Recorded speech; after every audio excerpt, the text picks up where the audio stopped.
Hey there, and welcome back. Today we're diving into something pretty intriguing. And maybe a little unsettling. Yeah, for sure. Worlds of coup. A coup. Exactly. It's not just a spooky tale, Right. It's woven into Chinese history and folklore for centuries. And we've got an amazing mix of sources here. Right. We've got ancient texts, historical accounts, we've even got folklore, Folklore. all pointing to this idea of coup as this kind of black magic, Yeah. often involving these pretty disturbing poisonous concoctions. Imagine like venomous creatures, Okay. snakes, insects, anything that could pack a punch, Right. forced to fight to the death in a closed vessel. Oh, wow. The survivor absorbs all that concentrated deadly power. Okay, that's a visual I wasn't prepared for. Yeah. But before we get lost in the creepy details, let's step back a bit Okay. and look at the origins. Yeah. Our sources show that coup as a concept goes way, way back. At least 3,000 years. 3,000 years. Based on the word coup appearing in ancient Chinese script. Wow. We even find it on oracle bones. Talk about a blast from the past. Oracle bones, that's some serious historical weight. It is. And the pictograph itself is pretty revealing, isn't it? It really is. What is it? Imagine insects inside a vessel. That's the image they use to represent coup. Wow. Right there you have the basic idea. The essence of the concept. Yeah, in visual form. But here's the thing, even in pre-Han literature, the word coup wasn't just about poison. That's right. There were all these other meanings too. So like, what else was there? We find coup used to describe diseases, Okay. evil spirits, even the act of like causing doubt Oh, wow. or manipulating someone. Interesting. And then there are references to a worm-eaten vessel Okay. or grain that's gone bad. So all sorts of seemingly unrelated things. Yeah. So what does it all mean? Was coup this much broader concept, maybe? Yeah. And then it later got associated with this specific black magic. That's a great question. Yeah. What's fascinating is that all those different uses of coup seem to share a common thread. Okay, what's that? It's this idea of a loss of vitality, A weakening of something's essence. Like something's being drained or corrupted from the inside. Exactly. Oh, that's creepy. And this vulnerability, Yeah. this loss of essence, is what could be exploited, Right? manipulated, even weaponized according to the beliefs surrounding coup. That is creepy. Yeah. It's like coup taps into this like fundamental fear, Uh-huh. like the fear of losing control, of being weakened and taken advantage of. That's a really insightful way to put it. And this fear seems to be woven into many different aspects of ancient Chinese culture. It is. One example that really stands out is the use of coup as this metaphor for disease. Yeah. There's this quote from the Sichuan. Oh, yeah. It's an ancient text. Mhm. And the physician compares a disease to something totally unexpected. Okay. It caught me off guard when I first read it. You're talking about the analogy to excessive sexual indulgence Yes. and its supposed effect on a man's vitality. Exactly. Remember, in ancient Chinese, thought the body was seen as a vessel. Right. And illness was often thought to be caused by spirits invading the body, Yeah. almost like insects. Precisely. Yeah. So it's not that sexual indulgence directly causes coup. Right. The analogy is highlighting a similarity in the effect, Okay. this depletion of vitality, Interesting. the weakening of that vessel. So it's about that underlying sense of loss and vulnerability no matter the cause. Yeah. It's a much deeper connection than I initially realized. It's a brilliant use of metaphor. It is. And these ancient texts are full of layers like that. They are. It makes you realize how much deeper these ideas went than just the surface level. Absolutely. And this depth becomes even more apparent when we look at coup in the context of divination. Uh-huh. We've got the Book of Changes, another ancient text. Yeah. This one used for predicting the future. Predicting the future. And within the Book of Changes, we find the coup hexagram. Oh, yeah. It's a symbol with a whole lot of baggage. It is. Because this hexagram, which was later interpreted as mountains and wind, Okay. was considered a good omen for whoever received it during divination. Interesting. It's a bit of a head scratcher. It is. Because if coup is usually associated with harm, why would this particular hexagram be seen as a good thing? That's where the authors of one of our sources propose a really intriguing theory. Okay. They think that the original meaning of the coup hexagram wasn't mountains and wind at all. Wait, really? Yeah. What else could it have been? Remember that ancient pictograph? The one with the insects in a vessel? Exactly. Yeah. They believe that the hexagram might have originally represented that, Wow. the actual creation of coup. So it was like a visual representation of the process. Yeah. And that's why it was a good omen for the person doing the divination. Yeah, Because exactly. they were the ones in control. They were in control. Not the target. Yeah. It would explain why it was seen as beneficial for the diviner, but harmful to whoever they were divining against. It's like this magical tool Right. for manipulating fate, influencing outcomes from a distance. This is getting pretty complex. Yeah? It seems like coup as a concept may have started broad, but then gradually focused on this specific form of black magic. And it's important to remember that tracing its exact evolution can be tricky. Yeah. You have to think about the context. Right. Ancient Confucian texts often idealize the past, Okay. potentially downplaying or even omitting practices like coup. That's true.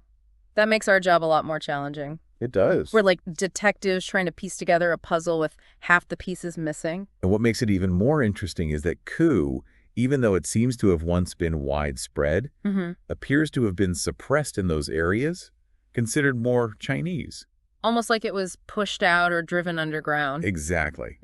It persisted, though, primarily among those Aboriginal tribes in the South. Interesting. So we see this fascinating shift geographically, and it adds another layer of intrigue to this whole concept of coup. It's like coup found new ground to thrive, Uh-huh. evolved and adapted within these different cultures. Precisely. And this is where our deep dive takes a turn. Because the sources we have from later periods, we're talking Tang, Sung, Ming, even the Manchu dynasties, they give us these really vivid accounts of coup practices among those southern tribes. And these aren't just vague rumors. We're Yeah. talking detailed descriptions of how coup was created and used. Yeah, it's some pretty unsettling stuff. It is. One that really stood out to me Okay. was from the Gazetteer of Yongfu. Uh-huh. It's a district in Guangxi. Okay. It describes a ritual where naked women would dance in a mountain stream to attract venomous creatures. Oh, wow. That's Yeah, it's an image that definitely sticks with you. for sure. The belief was that these women were calling upon a powerful spirit, Oh, okay. the king of medicine. Wow. And they'd used the water where these creatures had gathered to cultivate this poisonous fungus. So it wasn't just about collecting venom. Right. They were using it to create something new. Yeah. Something even more potent. Through this elaborate ritual. Exactly. And here's where it gets really strange. Okay.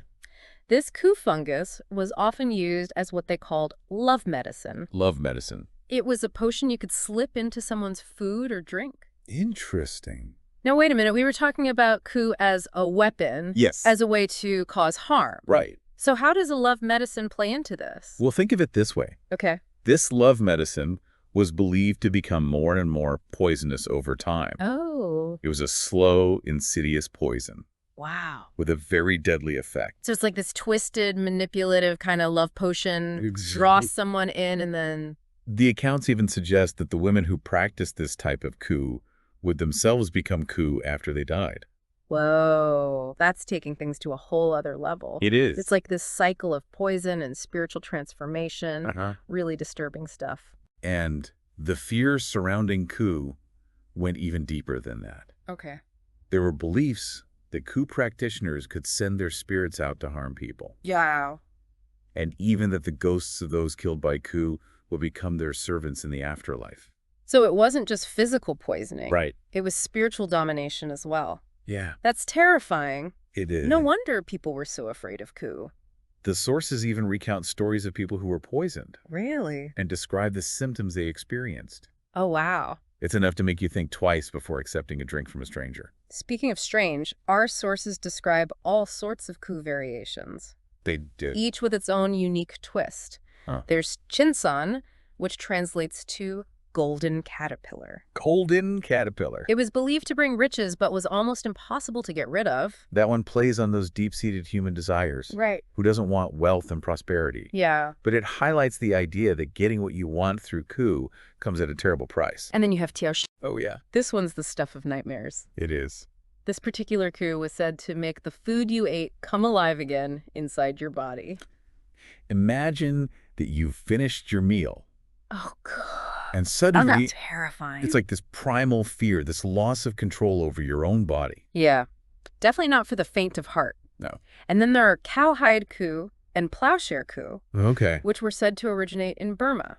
Interesting. Those were believed to be so potent you could shrink them down to the size of a mustard seed. Wow. And shoot them at someone. Like some kind of magical dart? Exactly. It's almost outlandish, but it really shows how much people feared the power of coup. Right. They believed it could be weaponized in all sorts of ways. The creativity, or maybe the desperation, is pretty striking. It is. And it wasn't just about creating and using coup. Right. People also developed methods for detecting it and protecting themselves against it. Like how a house that was too clean with no ashes on the hearth was a sign of a coup infestation. It's almost ironic, too much order and cleanliness as like a red flag. It's like the presence of coup demanded this unnatural level of perfection. Right. A way of masking its true nature. And then there were the antidotes. Yeah. Things like bronze chopsticks that were thought to turn poisoned food black. Interesting. Or specific herbs and plants that were believed to offer protection. And some more, let's say, creative remedies like jumping into a dung pool. Okay, maybe I'll pass on that one. Yeah. But it shows how desperate people were to avoid becoming victims of coup. And there was this belief that hedgehogs could detect and capture coup. Oh, that's cute, but also kind of scary at the same time. It is. It highlights how people turn to nature, to those things familiar and seemingly harmless to combat these magical threats. It's like this ancient arms race, but with magic. Yeah. On one side, you have these coup practitioners. Right. And on the other, people armed with hedgehogs and dung pools. Yeah, trying to outsmart them. But amidst all this talk of poison and spiritual manipulation and these desperate defenses, there's another side of the story that really caught my attention. You mean how people resisted coup? Yes. Was there actually a way to fight back against something so insidious? There are accounts that describe people who overcame coup. Really? Not with magic or trickery, but through something far more powerful. I'm intrigued. Tell me more. We have stories of scholars, individuals known for their strong character and morals, who were able to resist coup through sheer willpower. So it wasn't just about physical remedies or magical counterspells. It was about inner strength. Exactly. About a kind of moral purity. There's this anecdote about a scholar named Sulong. Instead of using the coup he'd come across for evil, he swallowed the golden caterpillar himself. What? And lived to a ripe old age. Wow. It's like the coup had no power over him. Right. His intentions were so pure, it couldn't corrupt him. Then there's the story of another scholar. Who was tormented by dozens of frogs sent to curse him. Oh my gosh. And what did he do? What? He ate them. He ate the frogs. All of them. He basically ate his way out of a magical curse. Yeah. That's incredible. And then there's Lin, an underofficial, who supposedly swallowed a 10-foot-long snake whole. Okay, now you're just messing with me. I'm not. A 10-foot-long snake. Talk about a strong stomach. And even stronger willpower. These stories really paint a different picture. They do. They offer this glimmer of hope amidst all the darkness surrounding coup. It's almost inspiring. It is. It suggests that even when we're faced with these forces that seem completely beyond our control, we have a choice. We do. We can choose to resist. Yes. To stand firm in our beliefs. It adds this layer of complexity to our understanding of coup. Yeah. It wasn't just about blind fear and superstition. Yeah. It was about this struggle between good and evil. Between those darker impulses of human nature and the power of virtue to overcome them. It sounds like coup became a reflection of those deeper struggles. It did. A way for people to process their anxieties, but also their aspirations. They were afraid of what coup represented, but also believed they could overcome it through inner strength. It's fascinating how this one concept can encompass so much of the human experience. It really is. The darkness, the hope, the struggle for control over forces both internal and external. It really makes you think about how these ancient beliefs and practices can reveal so much about who we are even today. They can. But I think we've covered a lot of ground here, wouldn't you say? We have. And I think it's time to step back and reflect on everything we've learned about coup. It's incredible how coup evolved, from something associated with illness and weakness to this potent form of black magic. Yeah. It really highlights this human desire to control things we can't see or fully understand. It's true.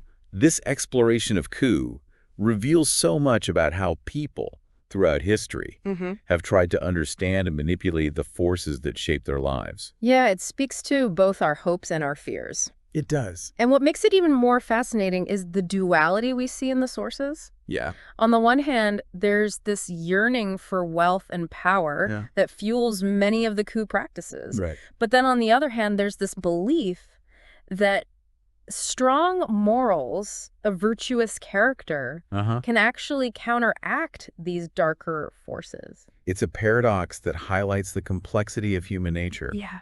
We're capable of both immense darkness Right. and incredible acts of courage and selflessness. It's a constant struggle. It is. This push and pull between our darker impulses and our aspirations to be better. So if coup represents this darker impulse within us, Yeah.